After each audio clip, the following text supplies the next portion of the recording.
If you're listening to this podcast, there's a good chance that you're a hunter or you just enjoy the great outdoors. Now's the time to step up. There have been countless efforts to vilify hunters, denounce the legitimacy of the science-based wildlife management model. There's no science to this stance, and it is solely emotionally charged. We don't want to see what happened with the grizzly hunt replay itself again with the remaining large carnivores and big game species. It's a slippery slope, folks. We need to stand together. Now is the time for hunters to be united across all organizations and show our combined support. Please go to wildsheepsociety.com/act now and follow the steps. It doesn't take much time and it will help save the future of hunting. This applies to residents and non-residents alike. Please, let's use our voice and be heard. On with the show, folks.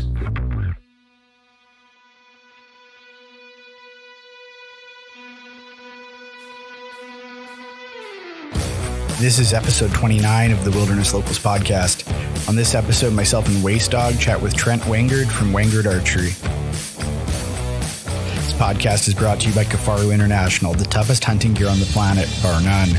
Frontiersman gear, high quality, completely custom handmade knives made in the heart of the Peace Country. And as always, we're brought to you by Just Shooting Arrows, BC's premier archery shop.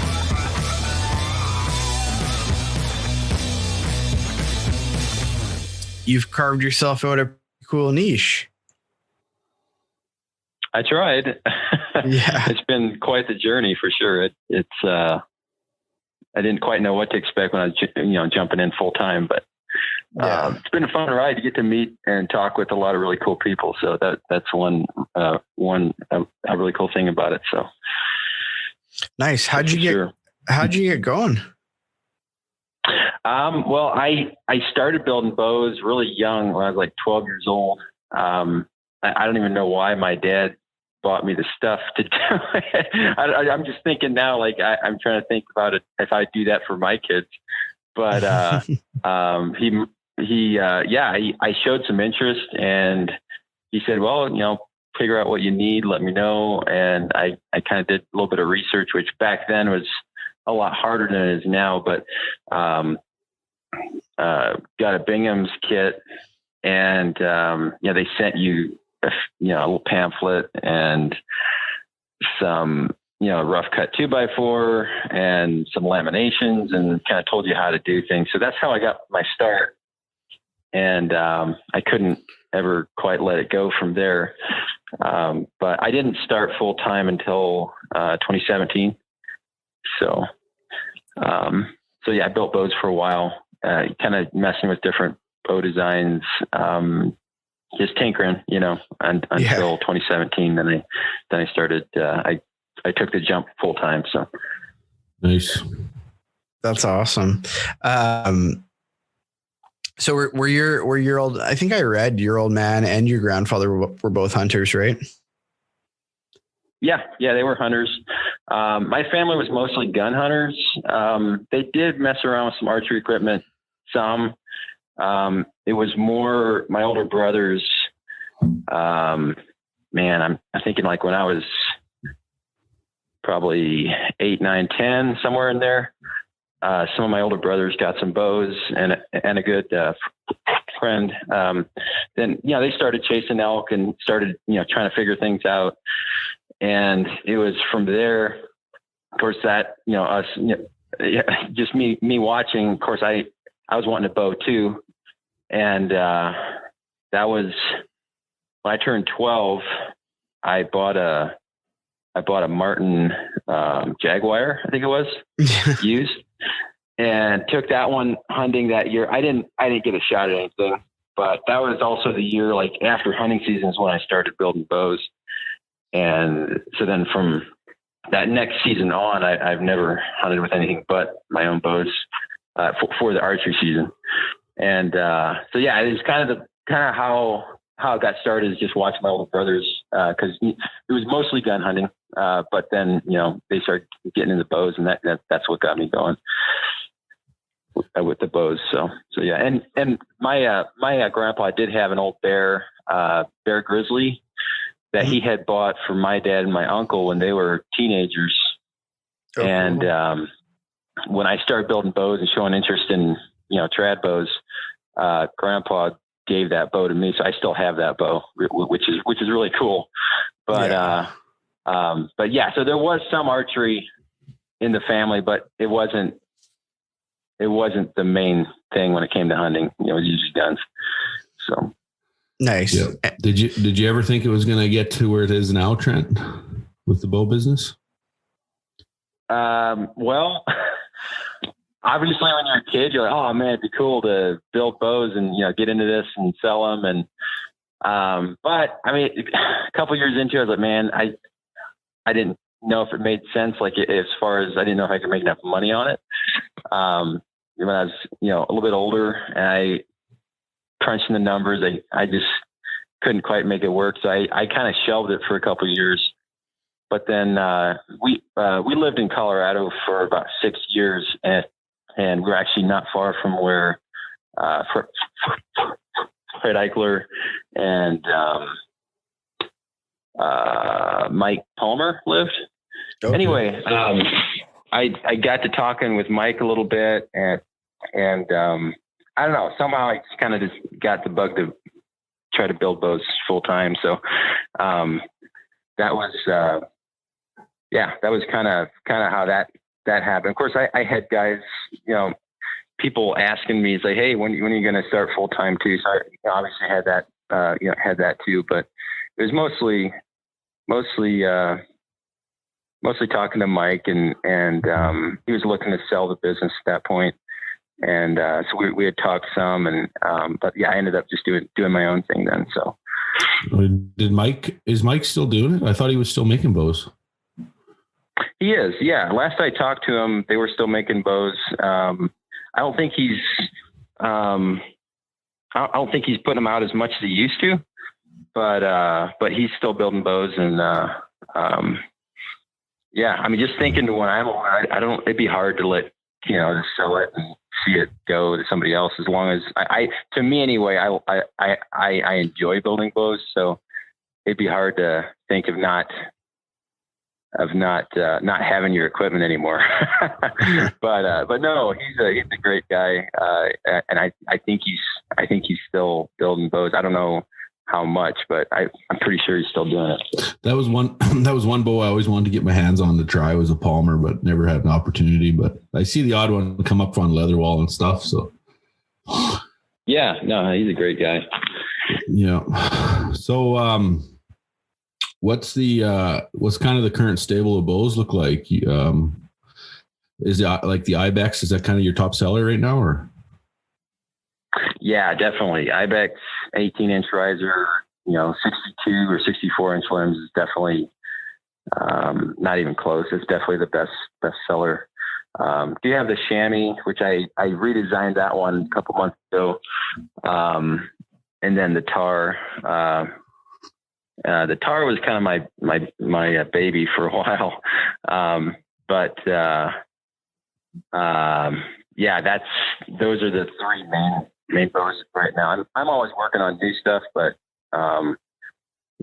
you don't know what's going to actually get sold or actually make it to where people will see it until I'm done. So I'm not, I'm always playing with new stuff, but right now those three are the main three bows I built. So, and then that 62 and 64 inch, that kind of seems like where the direction everybody's headed these days. There's not too much floating around in the 60 inch version of stuff. Hey.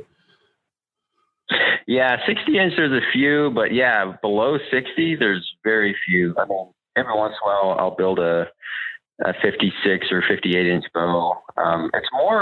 It's kind of interesting with the recurves. People like a longer bow.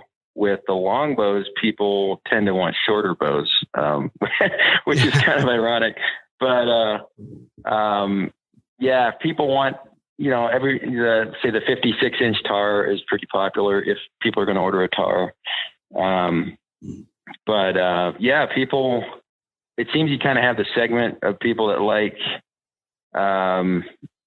the longer recurves, and then the other people, like you kind of get the other group that likes like the tar is super lightweight and kind of that style of bow. And there's a lot of bowyers making kind of that style of bow, like kind of the lightweight hybrid longbow. and they're usually pretty fast. Everybody's kind of got their own take on that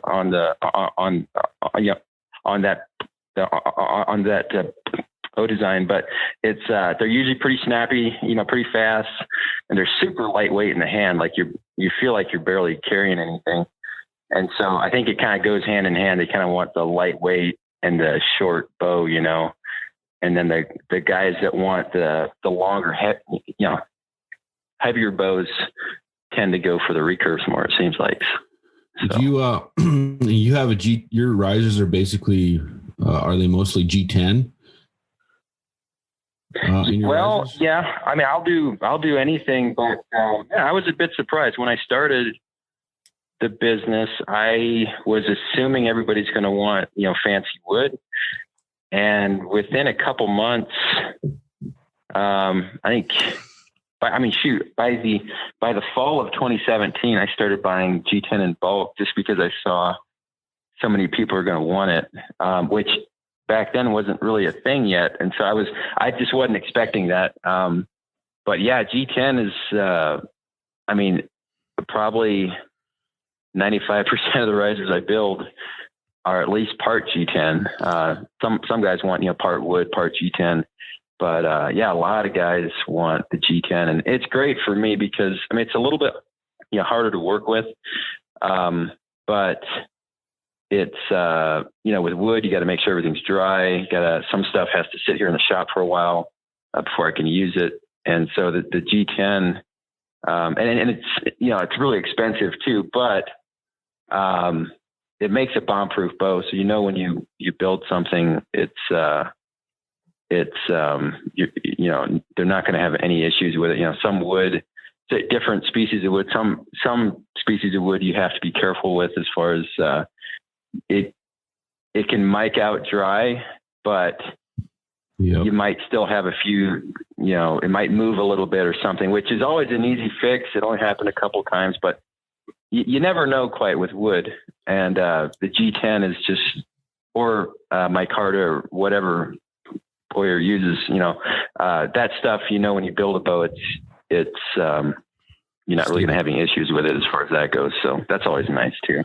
And I think the modern trad guys are really going towards that just because the longevity of it. Because eventually wood risers, I think everybody knows that they do have a lifespan, and with that G10 or micarta, it is really stable. I have a bow with micarta, and I'm really loving it. Yeah, it's really popular, and as always, it's a lot of weight to have a little extra weight in the riser, and so that definitely helps.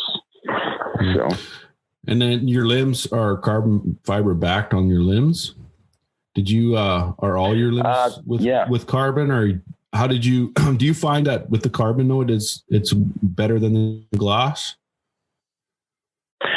I definitely like the carbon limbs better.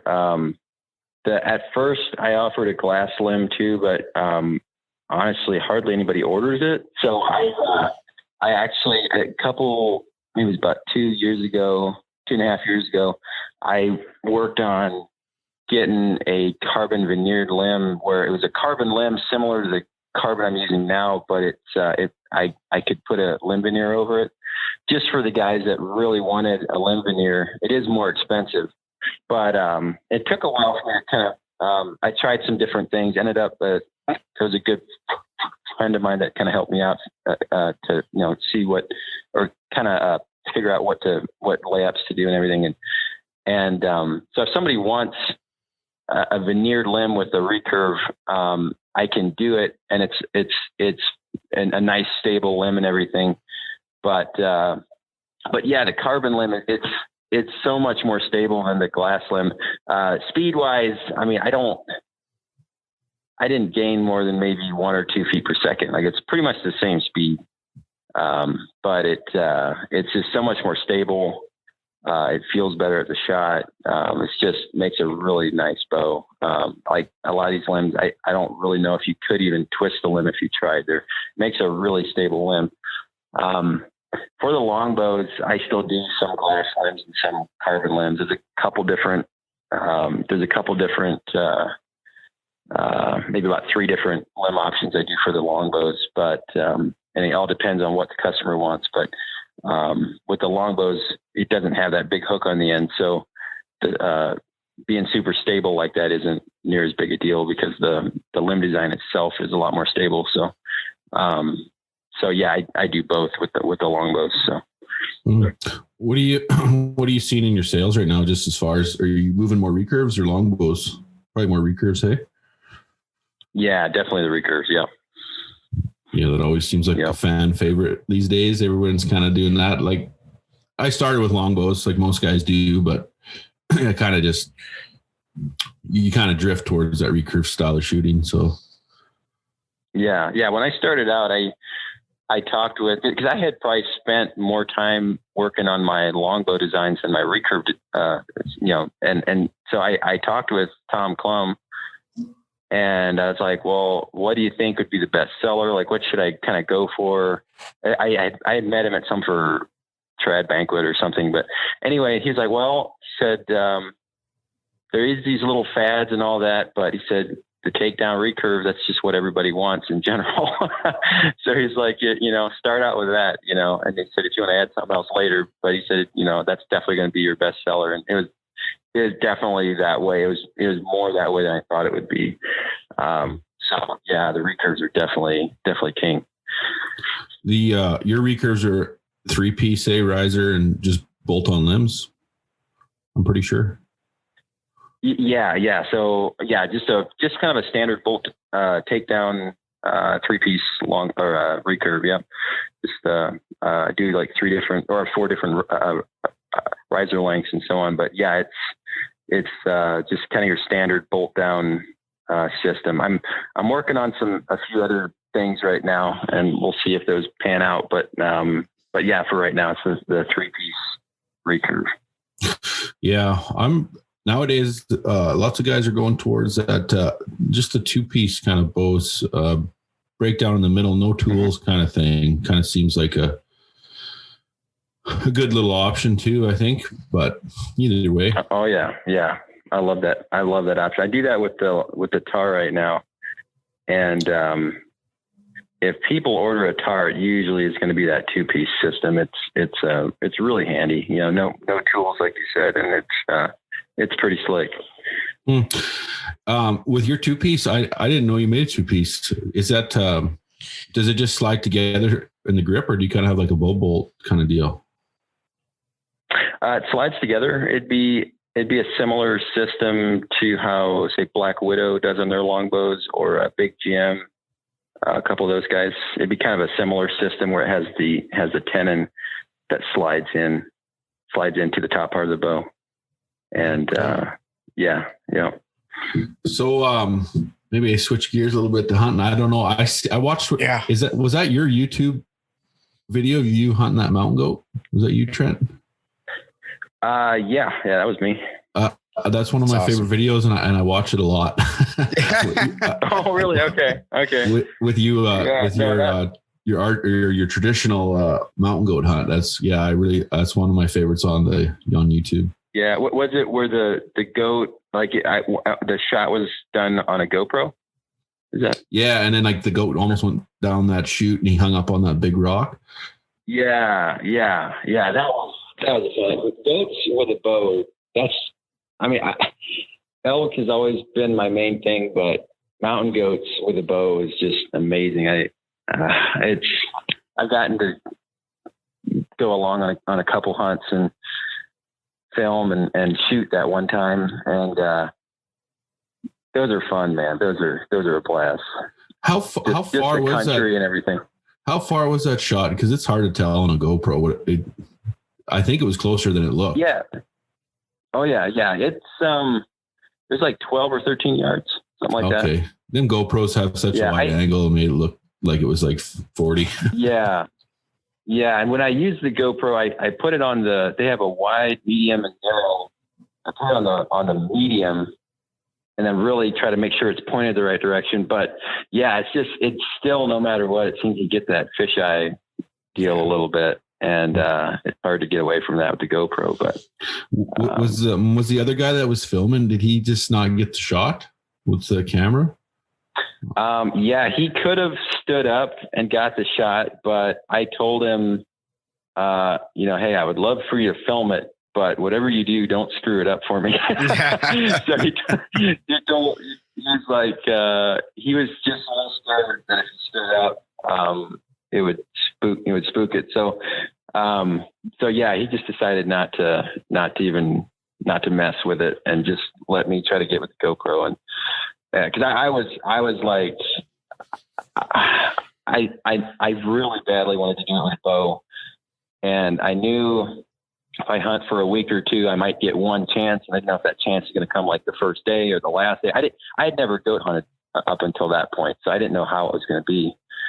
And so I had told him, I was like, man, if I'm getting an opportunity to, if you can from the opposite side or whatever, film it, great. But man, don't push, don't push anything. Knowing what we know now, we went on a few more goat hunts, and I think he could have got away with it, with kind of poking the camera up a little bit. He was about 80 yards up the hill or so. And so, but it's a fun hunt, man. Those things are just, the country they live in is amazing. And, it's just hard to beat. And they're white, so that you can, if they're in the area and moving around, you can see them a lot easier than, sheep and other animals. So that's always fun too for me. I like seeing things. So, so it just makes it fun. So how did that, you should just maybe kind of tell how that hunt kind of played out, because your dad was with you, and it kind of looked like the goats were just feeding towards you and you kind of just got ahead of them. Hey, is that how the hunt kind of transpired?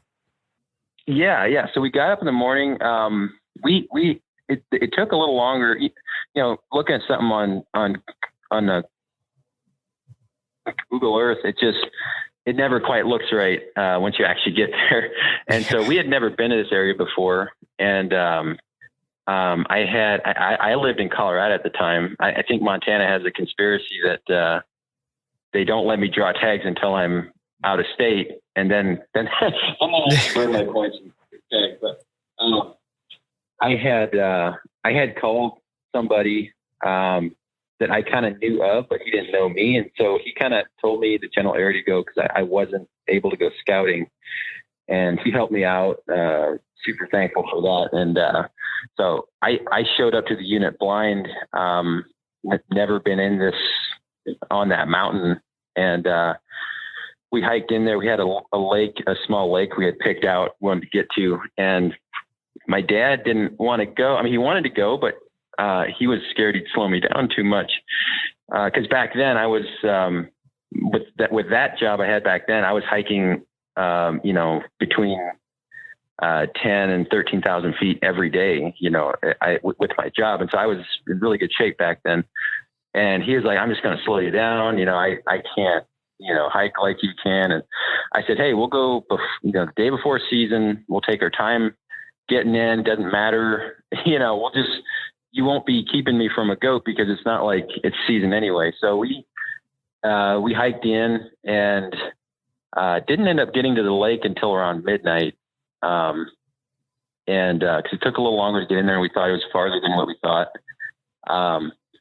But got up the next morning at daylight, or soon, I don't know, a little bit, it was still dark, but I kind of went up to this one knob and I found a couple goats.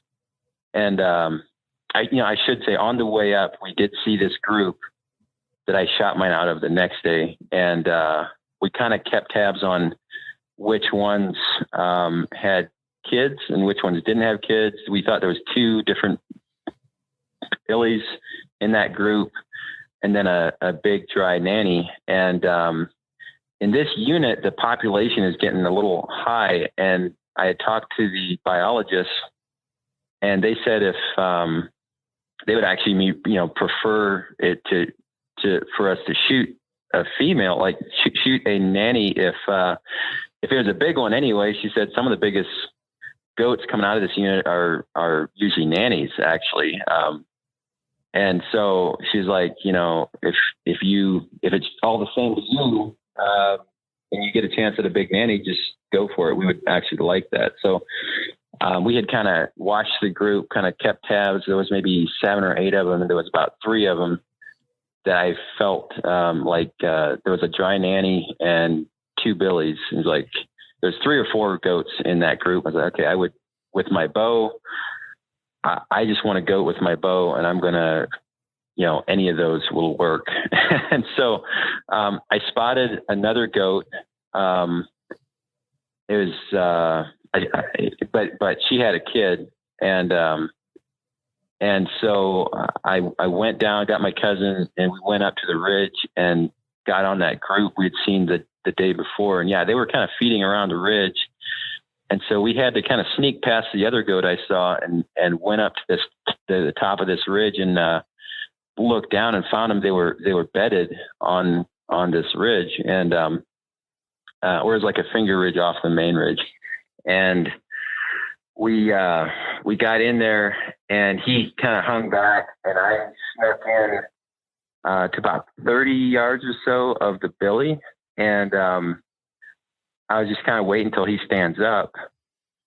In the meantime, this dry nanny, or I wasn't as good at telling the difference back then, but I was pretty sure it was a nanny, but it was the biggest goat in the group. And it had a big patch of hair on the side, and that like winter hair that hadn't come off.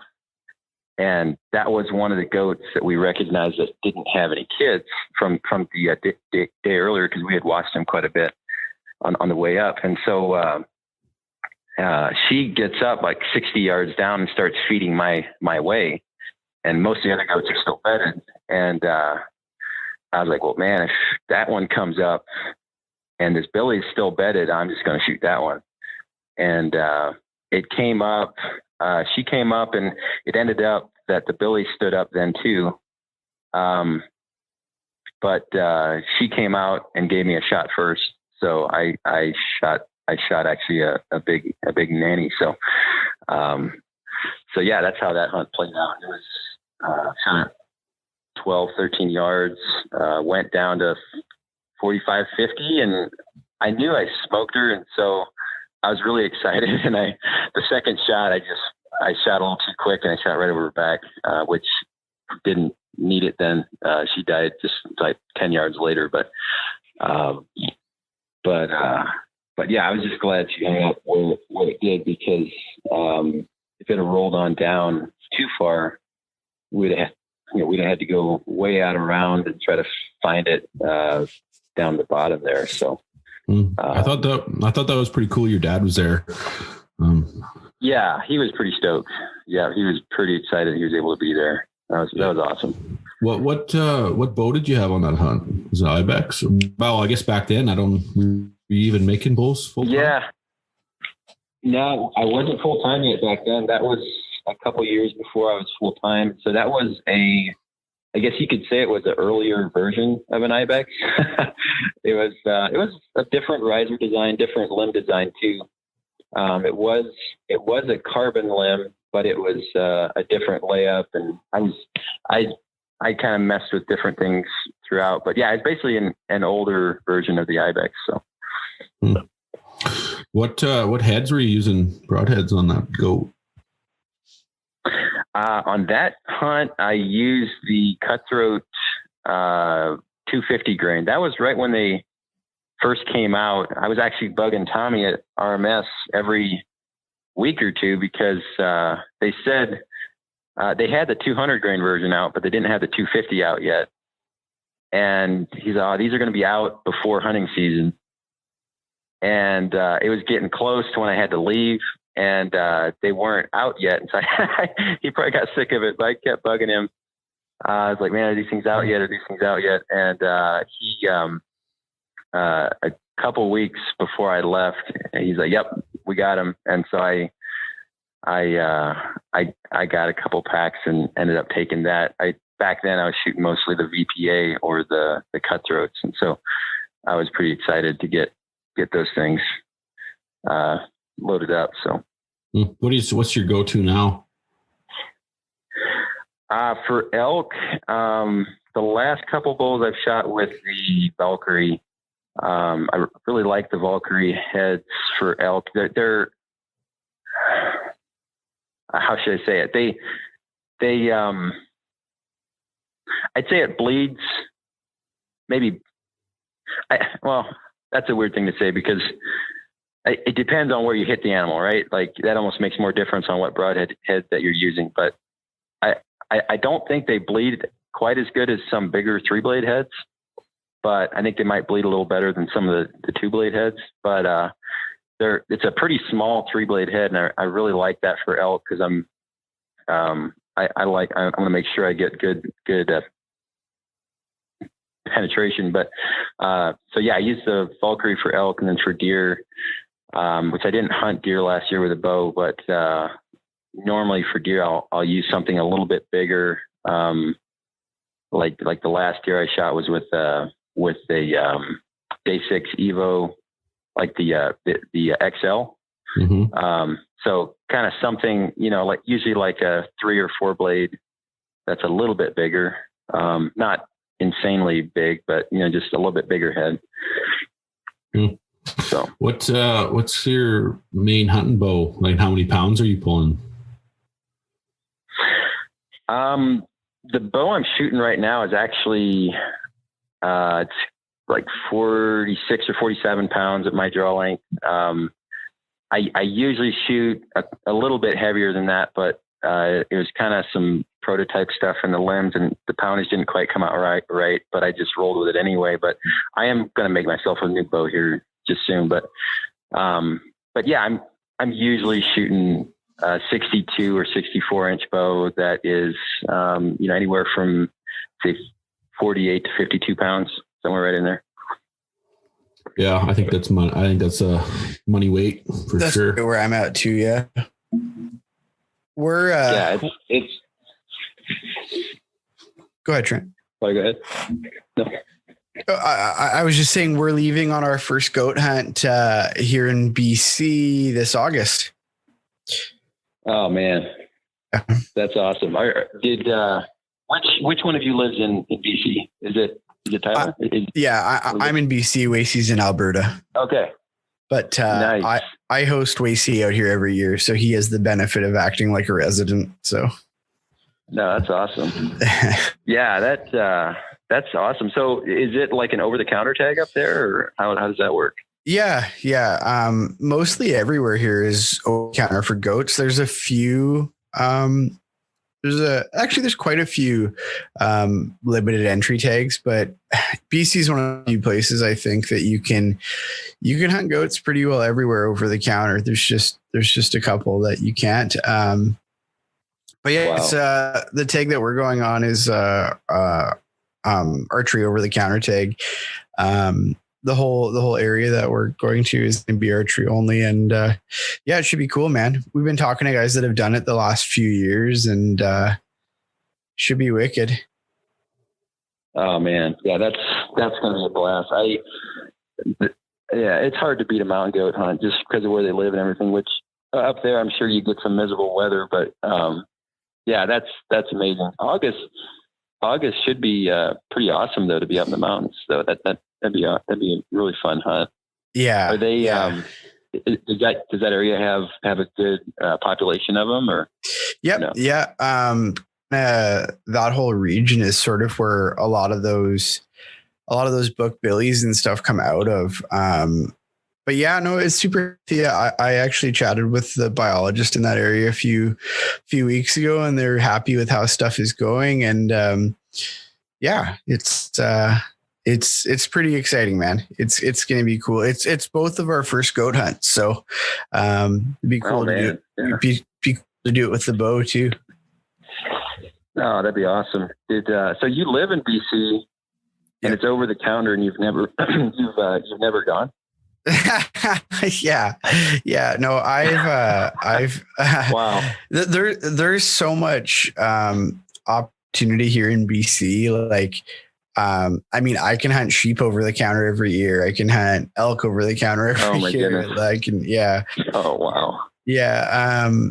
Like the limited entry kind of opportunity are like really insane. Like, like the big elk limited entry here is a Roosevelt tag. It's like, I mean, everybody puts in for all of the same stuff because our over the counter options are so good. Right. So like, I think the Roosevelt tag right now is like 1,200 to 1 to draw in sort of a unit that's easy to get into and a little tougher to get into is like 800 to 1. So, and like, I mean, go ahead. Oh no, I was just going to say, for the goat hunting, did you talk to Dan Tolke about hunting goats yet? I don't know if we've talked to Dan about it. Have we? We talk to Jared all the time. Okay. Yeah. I knew you guys talked to Jared. I'm maybe I'm getting guys confused, but I'm pretty sure it was Dan Tolke. Someone told me to call him back when I had my goat tag. I'd never hunted goats back then. And, he, man, maybe I shouldn't say this on the podcast. Maybe you should delete it. But for your information, because you know them anyway. I think it was him or his dad used to be an outfitter for mountain goats in the one area here in Montana. I don't know where it was in Montana. But they hunted a lot of goats. I'm not sure if it was him or his dad or how that all worked, but he really helped me out on how to hunt them more, as far as always come in from the top, and he had some really great tips on how to glass them up. I'm pretty sure it was Dan. I could be, maybe I got it mixed up with somebody else, but I'm pretty sure it was Dan Tolke that I talked to. I just texted Jared, so we'll find. But okay, yeah, I can't remember. I think you're right, because I seem to remember Jared saying a bunch of time when he was a young shaver there up in a guide and outfit camp. I think while his dad was working. Hang on, he just read it. So when he responds, I'll circle back there. His dad would work for his grandpa. Jared's grandpa. Okay, there we go. I'm pretty sure. Yeah. It was something, whatever it was, somehow, whoever I talked to, and I'm almost sure it was him, but whoever I talked to got to go on a lot of goat hunts because of the guiding job he had or something. I think it was Dan, but I could be wrong. And again, he might not want that splashed on a podcast. I think he mentioned then everybody might call him, but we can't get we can't get Dan. We can't get Dan on. I don't think he wants anything to do with podcasting, but it's too bad. He'd be a great guy to have on. I think what we got to do is maybe just drive to his house and sit down, have a few beers. Stick a microphone in front of him. There you go. Yeah. Jared's typing here, so when he answers, I'll get back to it. But yeah, man, no, I'm super lucky here in BC. Like we had Lander on the other day, and he just calls it, the Serengeti of the North. There's everything. Like, I think the last time I looked at it to draw a doll sheep tag, it was like 46 to 1. Like that's pretty good. Oh, that's insane. Yeah. I was looking at sheep units with my cousin the other day or yesterday. And, I mean, you get excited if you can get above a 1% chance. So, yeah, I've got 17 points from Montana. So I'm hoping one of these days I'll draw, but we'll see. Yeah. Yeah. I just posted kind of we on the weekend, we do a Q&A every week. And I posted in my story, somebody asked what our hunting schedules look like. And I posted mine on there, and Drew from Selway was like, what the heck? Like, this does not seem right. He's like, I'm coming to BC to hunt. I'm like, no, that's not how it works. It's called the American dream. I'm coming to Colorado to shoot an elk. And yeah. Well, no, see, this is how you look at it though. It's way easier to get a tag as a non-resident in the States than it is in Canada. So you better to live in Canada, take advantage of all the sheep hunting and everything else, and then come down here elk hunting and deer hunting. So, yeah. Well, I'm like, man, what would it take? I'm only like 60 miles from BC. I think I should see no, I can't immigrate to Canada, but I was like, man, I need to live in BC. The way this sounds. Yeah. Crazy. The thing why BCers don't get pissed off when you talk about it is because the way that our hunting is set up, like, you know, the US all lets us come down there and hunt over the counter, but BC won't let anybody do anything. Like there's no unguided hunting for non-residents or non-resident aliens. Like Wacey, the only thing Wacey can hunt here is small game and turkey without me holding his hand. Then that's really cool though. Sorry, go ahead. Yeah. I can't even host an American, we found out. Right. Yeah. They it's just really want to cool prove they it. do that though. It's cool they do that though, because I mean, if you live there anyway, because if they would kind of open it up more, they would probably have to put a lot of these hunts on a draw. Yeah. Because everybody's coming in to hunt, you know, sheep and goat and all that stuff. So it definitely works out way better for the residents that way, which, you know, they should cater to the residents because they live there. So, yeah. But now, of course, we got to give you a hard time though. But no doubt. Okay, so Jared answered back. He said, "So Grandpa sold the outfit when Dad was 18 or so, but then Dad had guided a handful of goat hunts. Grandpa took out a lot of goats." There you go. So that's the Tolkien guiding and outfitting goat connection there. Yeah, you're right. Nice. Yeah. So it was Dan I talked to then. I forget even who told me to call him, but yeah, I remember I called him and talked to him about it, and he was super helpful. Nice guy to talk to. Yeah, they're very nice people. Yeah, I love the Tolkies too. Yeah, they're those kinds of dudes that you get chatting with, and 3.5 hours goes by, and now you have a new best friend too. You know. Yeah, for sure. Good folks. Yeah, man. So hey, go ahead, sir. I was just going to say, I kind of like with this recent resurgence in trad, like all the Bowyers are busy. Like the mom and pop Bowyers, you know, you're busy. Everybody's just it's kind of, they said the glory days for traditional was in the 60s, but I think it's right now, to be honest. Oh yeah. Yep. I'd way rather shoot trad right now than in the 60s. So no, I think now is, I think people are I don't know. There's just a lot of really cool options. People are always coming out with new stuff, and I don't know. Now is a really good time to shoot a stick bow for sure. Yeah, I mean, especially now with how easy it is to get information about shooting. You know, I came from a compound. I mean, I still have 1 foot in the compound game, even though I haven't picked it up I haven't picked it up in months now. I sighted it in the other day and I was like, okay, that's good enough to the stick. But it's so easy to get help with your shot. And there's so many guys that are willing to help. I'm fortunate enough. I just send Wasty a video when I feel like I'm doing something wrong. I'm like, what am I screwing up? But with guys like Clum and everybody else around now, it's like the needle is moving for sure with guys getting better. Yeah, and it really helps to keep people in it. Like I think a number of years ago there'd be a lot of people that would try it, but then they would run into a hiccup like we all do, and they didn't know what to do or where to even find out what to do. It was just a lot harder. And like years ago, like I remember, the only resource you had was, the leather wall and the powwow over at Trad Gang. That was the only 2 places you could find anything out. And you had to weed through the good stuff and the bad stuff. Mostly it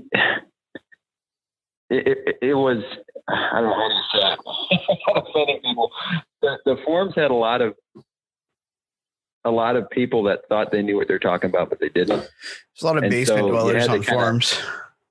Yeah, you had to learn how to kind of weed through it. But then later on, all of a sudden, guys like Joel Turner pop up, and then Tom Klum, and all of a sudden the push guys pop up a couple of years ago, and And basically any of these guys that help with form, shooting, target panic stuff, just to help them help some. Not everybody struggles with it the same, but to help people figure some stuff out. That's going to really keep people in the sport. And so I think that's the biggest thing is we're keeping the people that are trying it, which before was really hard to keep those people. So I think that's awesome. I think Snyder has a big play in this all too, because he's got a lot of reach. When Snyder talks, there's a heck of a lot of people that listen, and I think him single-handedly is responsible for more guys crossing over from compounds to trad than anybody. Oh yeah. He's by far, like, there's not even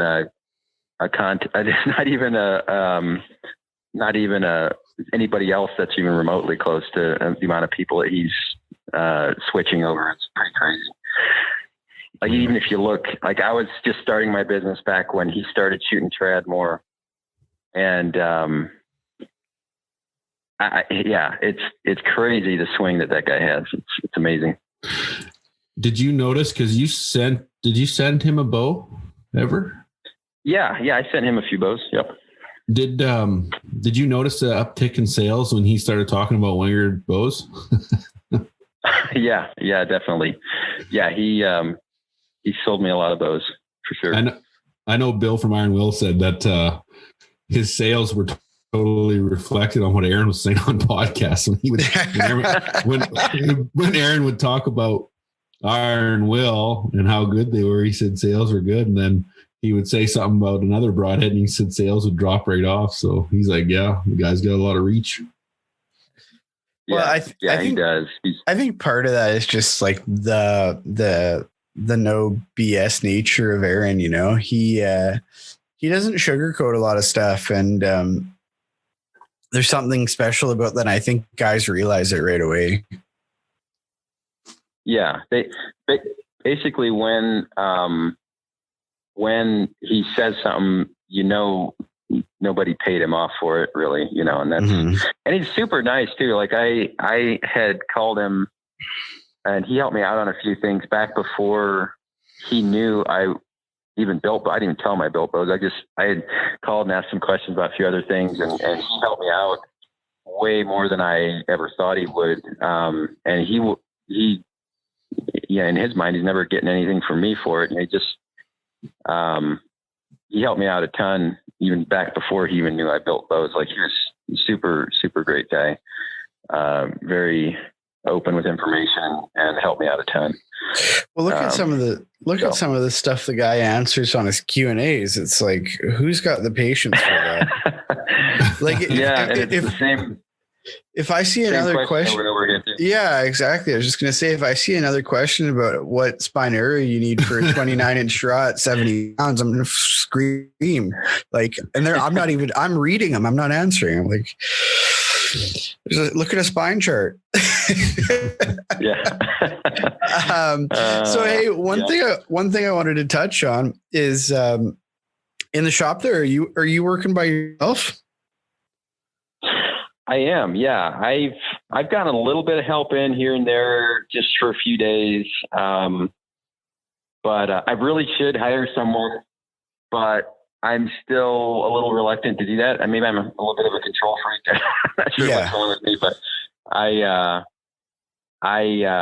just, for now, I'm keeping it just myself. Yep. Yeah. There's something admirable about that, because, when you order a bow from you, everybody knows that only one dude is touching it. And I mean, that makes sense. The, what is it, like a 22 to 24 month lead time right now? Yeah, 24 plus. Yep. Yeah. Which, I mean, there's something to say about that. I mean, guys know that they're getting something special out of it, right? Yeah.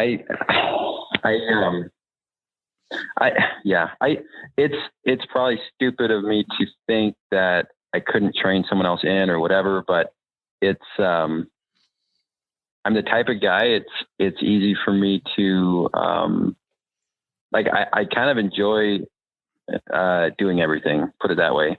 Yeah. That being said though, I mean, it would be, if I could get someone in to grind a bunch of, accent strips and just do different things like that I have to kind of stand there and do for stretches at a time. If I could get someone else to do that, it would help out a ton. I really should. Kind of one more reason I'm kind of holding off a little bit is, my oldest boy, he's 11, and summertime, he's always looking for little jobs to do, and he's super detail oriented, and like he would be great, and he actually wants to work out here in the shop. And so I know soon I'll have, he'll be able to help me some. And, so I'm just kind of, there's certain things that, that I could get a younger kid to do. And he wants to do it. I get him into it. He could start. If he messes something up, well, it's before anything's glued up, I can throw it away, So yeah, it'd be a perfect way to train him in. So I kind of know that's coming. Whether or not he would stay interested in it, I don't know. I'm not going to push him into anything like that. But I mean, just for instance, take Dan and Jared. If you get a situation like that where, say, Dan takes care of part of the building process, Jared takes it into finishing, or however that works.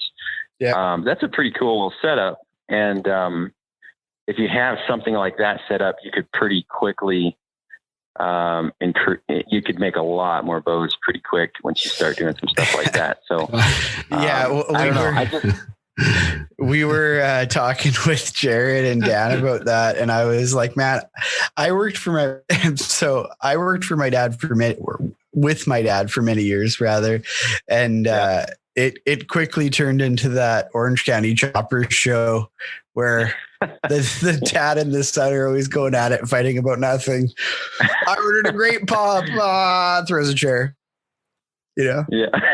So could be. Like I said, that's why I don't want to force him in here. But if he wants to, I'm gonna let him try it out when he's a little older. And that's the reason I'm so reluctant is, like, I've talked to a number of older Bowyers, and I talked to South about it too, and he has better things to say about hiring people. But I talked with quite a few older Bowyers. I'm friends with a number of guys, and a lot of the older guys like don't hire anybody. It's a nightmare. Yeah. Maybe that's why I'm a little more reluctant on it. Is it more in terms of just like kind of maybe worried that somebody's going to just kind of learn what almost like in a secret apprenticeship and then jump ship on you kind of thing? That obviously crosses your mind. Obviously that wouldn't be the end of the world, because I think there's plenty of work for everybody. But yeah, that definitely crosses your mind. But I don't know if that would be that big a deal at the end of the day. But yeah, I don't know. I've worked with different guys before, and some of them, I think of myself, maybe I'm not this way, but I think of myself as a really patient guy, as far as like, I bite my tongue, but then if you can't fix stupid, but you can numb it with a 2x4 and eventually it gets to that point, so, it's, you can take things for only so long, but, I don't know. I just don't know if I would necessarily want to, well, for one thing, my shop right now is not, I could get some help in here and it would work. But it's not the best situation to have a couple guys working. It's not a huge shop. But it's big enough for two guys, I would say. But if I would go the route of hiring more people, I would probably get some bigger, better equipment and a bigger shop and kind of run it more that way rather than trying to kind of limp along with a smaller setup and always be running into each other. So there's always that, but no, it's yeah, I don't know quite what to say as far as that goes, as far as hiring somebody or not. I'm still on the fence on that. Basically, Wacey's looking for a job, is what he's saying. Yeah. Oh, he's looking for a job. Yeah. Are you in southern part of the province or northern central? Me, I'm in more northern, yeah. In the Northern. Okay, gotcha. Yeah. I keep thinking back to what I said, laughing about Dan Toki throwing bows across the shop at Jared. Yeah, you just hope there's no broadhead arrows close by, right? Yeah. No, I'm in the northern part of the province. Yeah, I chase moose around up here, kind of my thing. Nice. No, that's awesome. Yeah, moose is kind of similar to everything else around here, where you gotta put in for your whole life to draw a tag. So I did get lucky when I was 15, but that doesn't normally happen. So Alberta's a little more loose on the hosting side of it for non-residents and alien non-residents.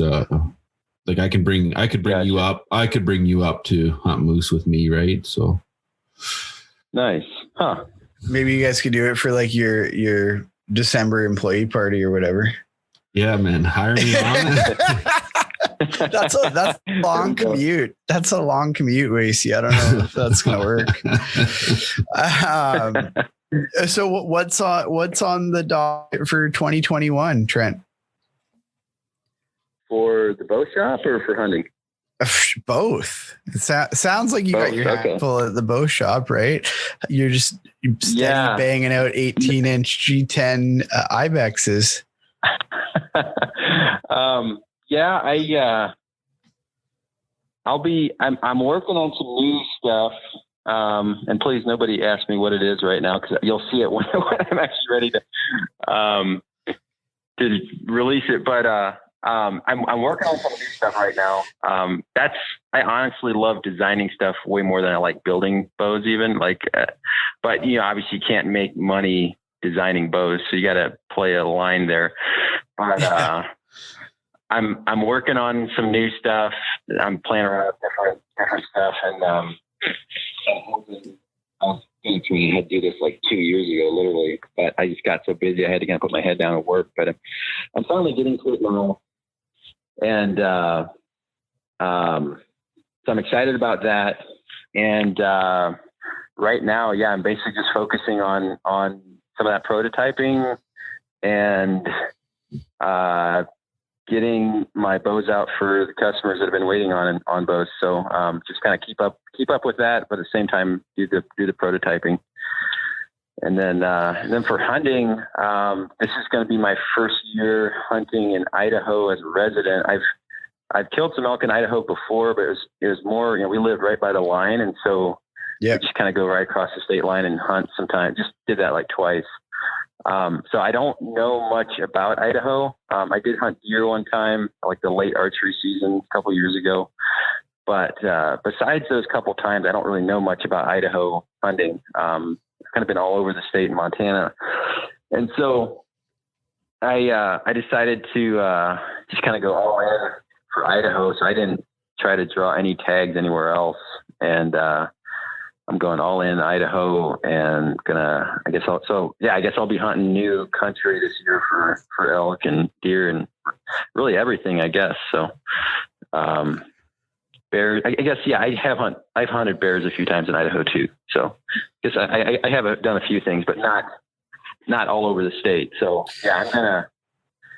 I'm going to be trying to find what area I want to hone in on for elk. I'm not going to hunt locally, because it's where I grew up, and this general area, and the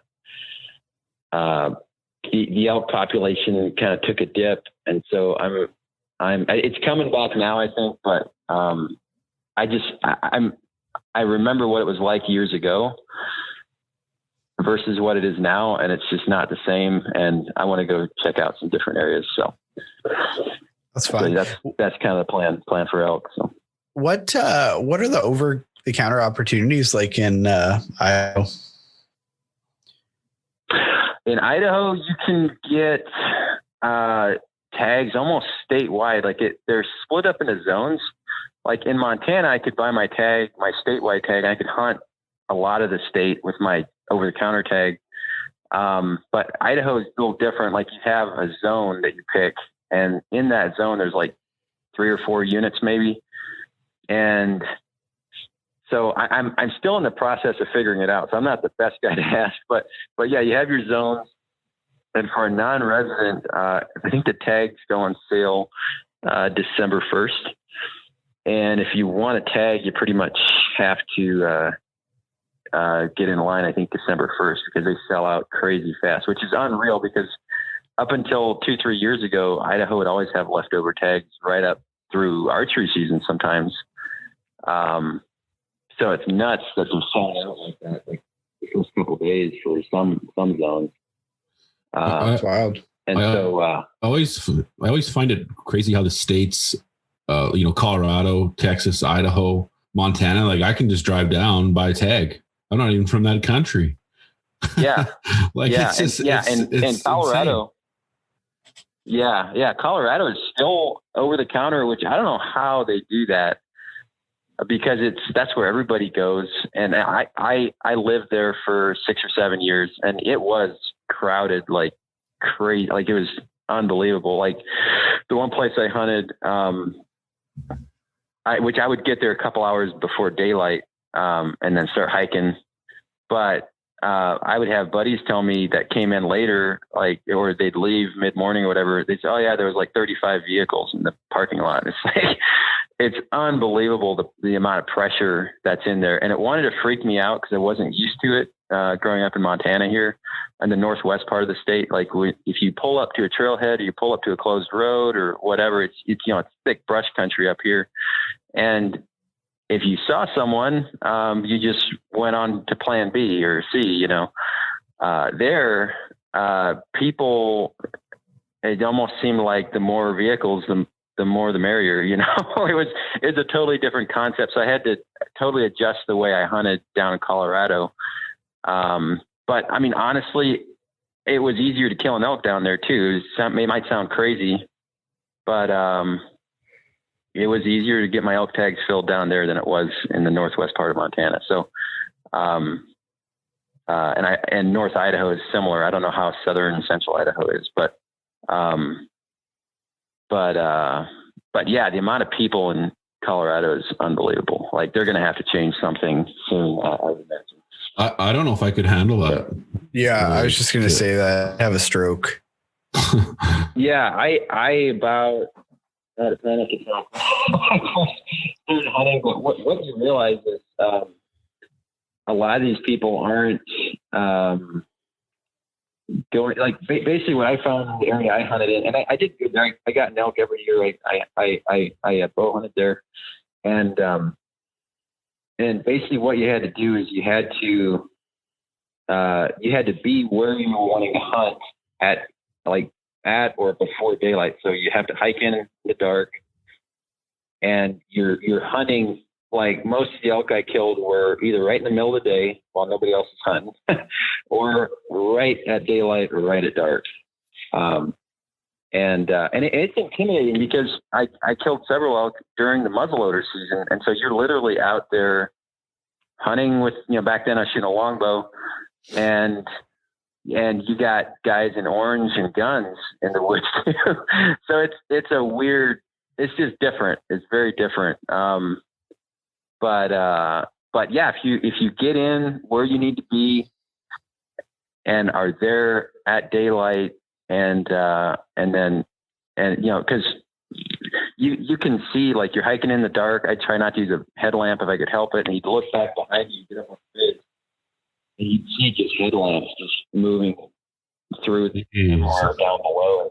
It's just crazy. But what I found, a lot of guys, they would hunt at the easy spots, or like close to the trail, or if you can kind of learn, like, in a way, once you kind of figure it out, you can kind of figure out where the elk are going to be almost easier than other areas, because everybody pushes them to those areas. And so if you can kind of figure out where that is and just get in there, you can almost predict where the elk are going to be, almost easier than if there's light hunting pressure.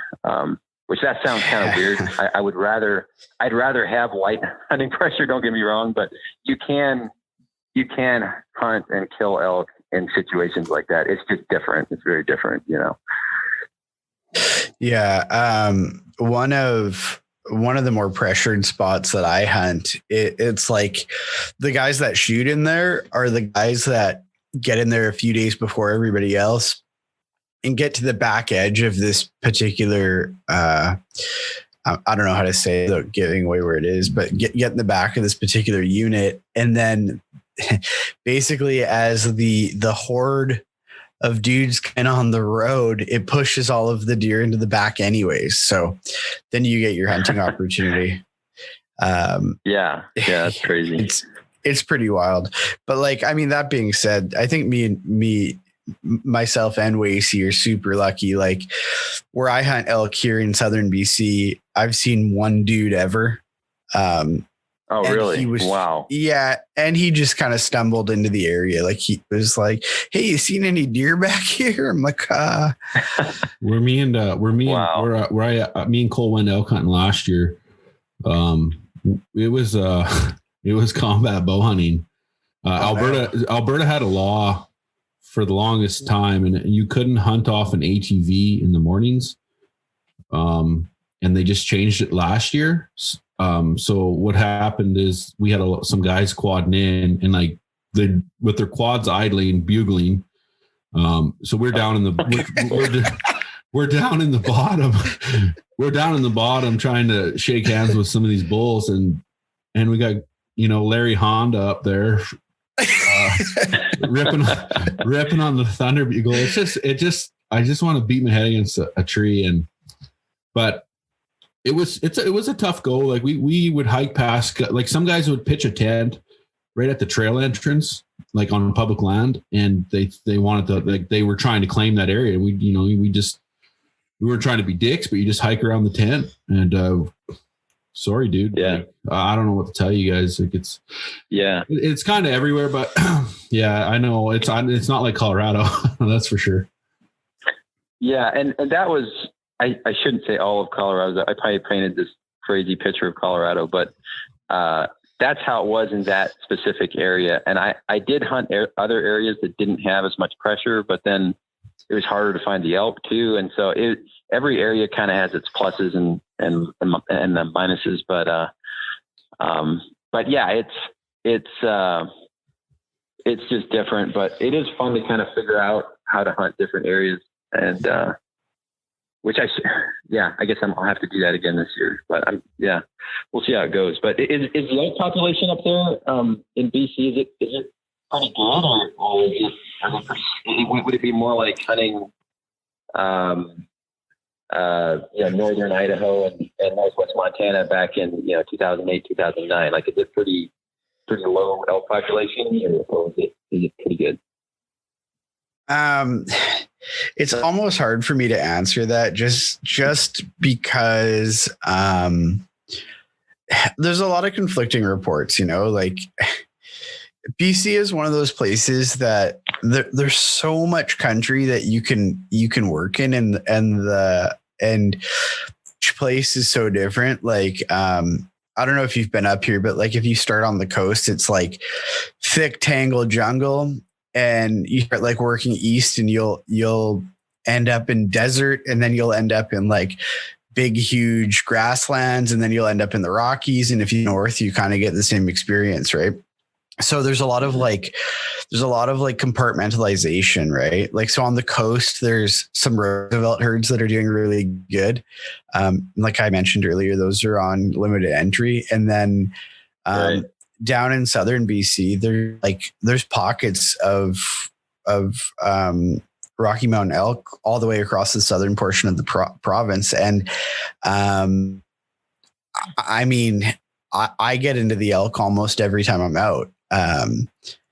Okay. Yeah. So I mean, one of those things. BC's management is a lot different than places in the US and Alberta, for example. Like most of the zones that I hunt are 6-point zones. And you have to get... Oh, wow. So you have to kill a 6-point or Like you can't shoot a raghorn or anything like that. No, Okay. there's no spikes. I don't know if there's a spike season anywhere in BC. There's not one that I hunt anyways. I think the kind of the most liberal season that we have is like a 3-point season, and it's like in northern BC, like 20 hours north of me, right? Okay, gotcha. I mean, like BC is one of those places too. It's easy for guys to forget. Like you can drive 24 hours in BC and still be here, and not cover the same country, right? So yeah, like to answer your question, I mean, I think elk are doing good here. There's no sign of like any changes in regulation, and there's not any crazy disease stuff going on that I know of. So yeah. What about Alberta, Wace? I think the last numbers they said was 26,000 or to 28,000 estimated elk, but we have some good bulls here. We got most zones are like most of the northern stuff is just 3-point. So pretty much just basically a bull that's not a yearling is legal for take, but Alberta just there was a bull that just came out of Alberta as a new archery world record for non-typical. They just crowned it here last month. It was taken last year. Really? We do have some big bulls, and there is some big bulls. A buddy of mine who actually doesn't live a heck of a long ways from me, he had the number 3 typical archery record in the world for the longest time. I don't know where it's at now, but that came out of the country I live in. So wow. There's some big bulls here. We do have some bulls on draw system too. Some of the southern zones have higher draws, but for the most part, we had the northern stuff's just general. You can actually rifle opens on. I don't rifle hunt elk. I'm going to sound stupid. It's either the 17th or 23rd of September. I think rifle opens for elk. Oh my word! You want to see a onslaught of slaughter? Open the rifle hunters into the elk rut. It is nothing like you ever seen up where I live. Oh, I bet. That's crazy. I mean, some years that can be the best time to hunt right there. Oh yeah. And these guys will drop, Larry Honda and his boys, they'll drop into a bull. they'll drop into a bull, and they'll rip the thunder bugle, and they'll get on that elk whistle, and they'll get a bull that'll pop his head out at 120 or whatever. And they just they'll pound him right in the neck. And it's just, the bull, from what I've seen, so I hunted further north than I live now. I hunted further north last year, and from what I've seen, there's a high turnover on the bull crop, because the first day, me and Cole, we called in 4 spikes, so yearlings, and then the next day we were steady, just into spikes. Like we couldn't buy a raghorn. So that tells me right there that they're getting turned over huge on the bulls. There's a lot of elk. Yeah, they're getting shot out. There's a lot of elk, but Larry Honda and the boys are kicking ass with the guns. So yeah, no kidding, man. That's crazy. In Idaho, they have a tag. It's called the B tag, and the rifle season opens October 10th. And October 10th, not every year, but some years you can get some red action, pretty good red action October 10th. Oh yeah. And I was kind of surprised they had a rifle season open that early. But yeah, I mean, I can't imagine end of September, man. That's insane. I kind of actually refuse to take part in that. I'd rather just not get an elk. I don't know. I just grew up, like how I kind of started hunting elk was with a bow, and that's how I think that they should be hunted. But I mean, each to their own. But I just I don't take part in that whole Are you ready to have your mind blown, Trent? Okay, so in BC, archery season is September 1st to the 9th. That's it. Okay, so it's shorter, but it's kind of on it's before archery season then, or what? No, that's archery season, September 1st to the 9th. Oh, you're saying that is archery season? Oh yeah, and then elk are open for rifle. Elk are open for rifle in most of the province from September 10th all the way to October 20th, but it's all 6-point zones, right? So okay, it's like, gotcha. Yeah. So the success rate's through the floor in BC so here. If you want to hunt the good part of the season, you have to hunt during the rifle season, right? Like that's basically your options. Yeah. Yeah. I think that 6-point rule is a good rule. I think they should implement it in Northern Alberta. That would stop all this all these guys pounding these bulls that are just they're spikes, but they're eye guard and then just crowned out on top. Well, what's happened in BC quite a bit is there's areas in the Kootenays that they don't really produce 6-point bulls anymore. They do produce 6-point bulls, but very few and far between. It's a lot of really big 5 points because the 6-point genetics get taken out of an area, right?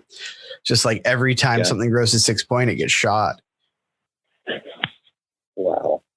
Yeah. That could have a real impact because that time of year, to get one to where you can shoot it with a rifle, if they're bugling at them, it's not going to be that hard. Mm-hmm. That's crazy. That's that's crazy. It's interesting for sure, but I mean, I think kind of like with a management strategy like that. I mean, and this is like a complete unscientific perspective here. I think it does help with herd size quite a bit, just because from what I see, man, it's like I think our elk are doing good. Like I'm tripping over raghorns and spikes. Like you can't blow a cow call in some of these spots without having a spike come check you out. Like, hey, what's going on, baby? Like, they're so curious and they have no fear of being hunted. Because I mean, these elk don't get hunted until they're, have 6 points. So what's that, like 3 years old, 4 years old sometimes, Yeah. Oh, that's interesting. Yeah, we definitely are not tripping on spikes around here, but is it spikes? Yeah, that's can you harvest spikes there, Trent? I guess you can in Idaho. I'm not used to that. Usually I'm used to like Montana or Colorado where you have to either have like a spike with a brow tine or four points on one side. Like Colorado was 4 points on one side or a 4-inch brow tine. Montana is at least a 6-inch brow tine. No, 4-inch. It's a 4-inch brow tine. Yeah, 4-inch brow tine. For Montana. After we get off here, I'll send you a photo of the bull that I passed on in archery season last year, just because I wasn't quite sure if he was going to meet the legal requirement. His 6-point was like, it probably was legal in retrospect, but you'll be like, what the heck? Why would you ever pass that? It's like, but it's like super common. It's super common here, Wow. Yeah, that's crazy. When it comes to elk, I've passed up a few elk, but I've always regretted it. So generally I drop the string or the hammer or whatever I'm using, when I get a chance, especially in brush country. Like it's hard to see them even sometimes, but yeah, elk are, I can't imagine having to pull out like a weight for a 6-point. That would really make it a lot harder with a bow anyway. I guess with a rifle, if that's all you had, I guess it'd just be what you're used to, I guess. But yeah, different. It's different here for sure. Yeah, no kidding. Well, it sounds like you got a lot on your plate for 2021 with figuring out some new country and still ripping in the shop, and everything's cool over in Trent's world. We're trying to be cool. We're it's just one day at a time. We bought a house last year, and so I'm remodeling evenings and weekends and working on the property and working on bows during the week and trying to squeeze in some hunting here and there. And yeah, it's been busy lately for sure. You should drop where people can find you, Trent. If you're a trad guy living under a rock, you don't know who Trent Wengerd is, but just plug your stuff. Okay. Yeah. So on Instagram, it's Wengerd Bowyer, I think. Wengerd Bowyer. If you just search Trent Wengerd, it should pop up. And I have been so busy lately, I haven't even really posted much lately. I do have a Facebook account, but I don't think I even looked at it since last fall. So I apologize if people are trying to message me on there, but I don't really do anything on Facebook. So it's basically just Instagram. So.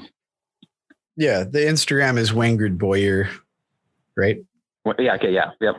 I think it's Wengerd Bowyer, just all one word. Yep. Yeah, that's right. Cool, man. Well, hey, thanks so much for letting us bug you early this morning and having morning coffee with us. And it's been cool, man. No, thanks for calling. I appreciate it. Thanks for listening. If you enjoyed the podcast, please subscribe and leave us a review. If you want to support the podcast, please check out the gear on our website at www.wildernesslocals.net.